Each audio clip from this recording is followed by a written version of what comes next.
Hey guys, so today I want to share my gold routine that I do in Blade and Soul. There's certain dungeons that I run and certain ones that I don't, and other things like that.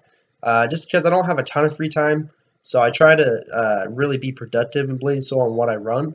So I just want to share with you guys. Obviously, I'm not making the most gold because I'm not on, like 6 to 7 hours a day.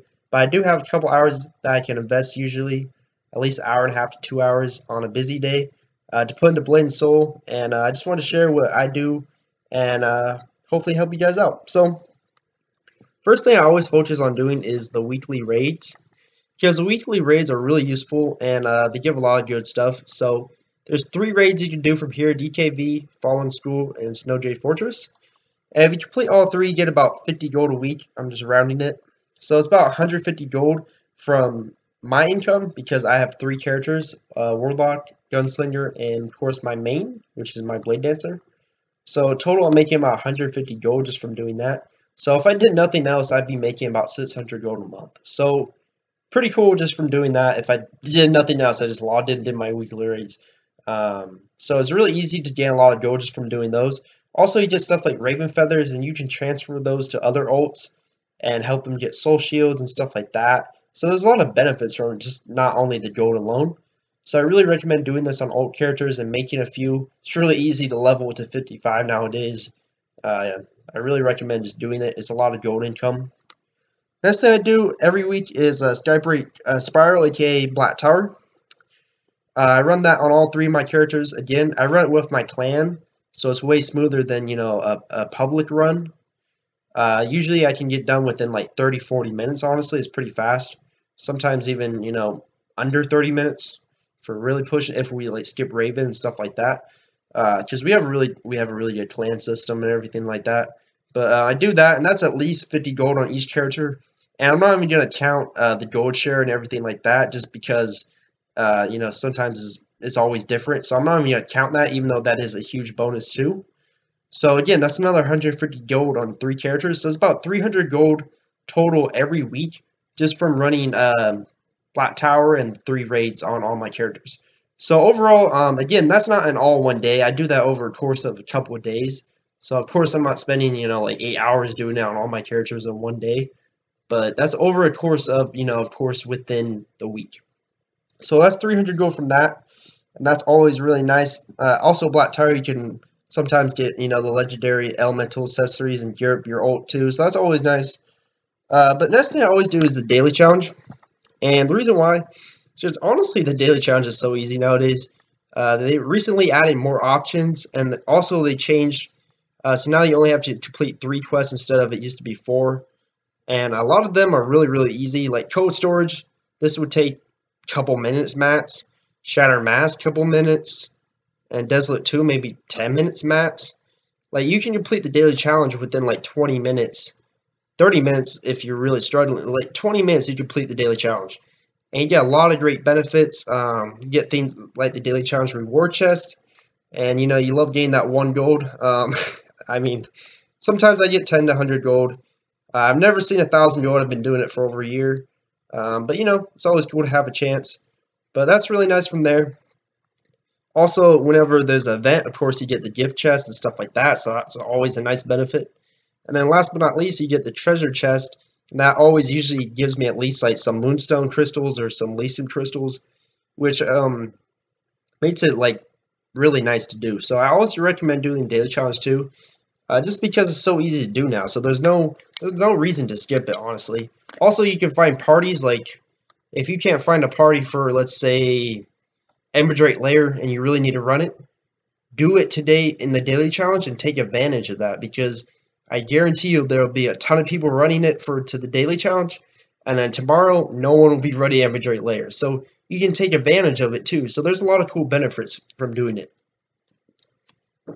Next up, after I do the daily challenge, since it's so easy, I do my daily runs of daily quests for the dungeons. So here's the dungeons that I do, and basically I do a select few, because again I don't have a ton of time in like one day. This is just what I'm doing in one day. So after I do the daily challenge, when I'm just spending one day on Blade and Soul, here's the dungeons that I do, and some of them I skip and some of them I don't. Main two dungeons I always do is Hollow's Heart and Starstone Mines. So both of these dungeons are really good gold income. Starstone Mines gives about 11 gold from the quest and then 2 gold from the side quest thing. So you get about 13 gold. Of course, this is all with a premium membership, so just remember that. I get 13 gold from this, and then Hollow's Heart gives about 13 gold too. So it's like an easy 26 gold from 2 dungeons. Starstone Mines is really easy, honestly. You just have to know the boss mechanics at the end, but just YouTube it really fast, and it's really easy. Just have to have decent gear, decent DPS, of course, because it's an endgame dungeon. Hollow's Heart is a little bit harder, I would say, but again, you just gotta know the mechanics. Run it in normal mode, and it shouldn't be too hard either. So I always run those two, and it's pretty good gold income, I would say. And then next thing I always run is Naru Sanctum. So Naru Sanctum is really easy in normal mode. Most people can run it with like 900 AP, and I have like 1100, so it goes really fast. And you know, there's things to get, like you could get Dragon Cores and you could trade those to your old characters. So there's benefits from it. Also Blackstones you get from it, which you need to upgrade your Raven. And I know everyone's going Raven, so you're gonna need those Blackstones. So it's actually smart to run Naru Sanctum at least once per day. I really recommend it. Really easy 7 gold, so I always recommend that. Another really easy 7 gold is Naru Foundry. This one's even easier than Naru Sanctum in my opinion. And again, in normal mode, it's a snooze fest. You can do it with 900 AP all day. And again, it's another 7 gold, really quick, really easy. So again, this is 26 gold from those 2 dungeons, and then 14 gold from these 2 dungeons. So really it starts to add up, actually, when you think about it. Next 2 dungeons I do is Desolate Tomb and Ebidrate Citadel. So both of these give about 4 gold. I believe Ebidrate Citadel has like your side quest gives like 2 gold also. So this one's about 4 gold. This one's like 5-6 gold. And again, these are super easy in normal mode. I keep saying stuff super easy, but it really is in normal mode. There's like no mechanics in normal mode. All you gotta do is like DPS down the boss. It's super easy. Shouldn't be that hard to complete it, and you get a pretty good amount of gold, honestly. So I always run those also. And then last but not least, really, I just run the 2 daily lockout dungeons, which are, where are they at? If I can find them. I always run Cold Storage and Heaven's Mandate. Both of them give 2 gold, and they're only allowed to be done once per day. Cold Storage takes like 3-4 minutes. Heaven's Mandate like 2 minutes. Like very fast 2 gold. Actually 4 gold combined. And honestly, those are really just the dungeons that I run. Again, I don't have all day to run, you know, dungeons in between, like Ebidrate Lair or stuff like that. I usually just skip those dungeons, honestly. So overall, I'm making at least about 50 gold a day. Easy 50 gold. 50 to 60 gold a day just from doing the dungeons that I listed.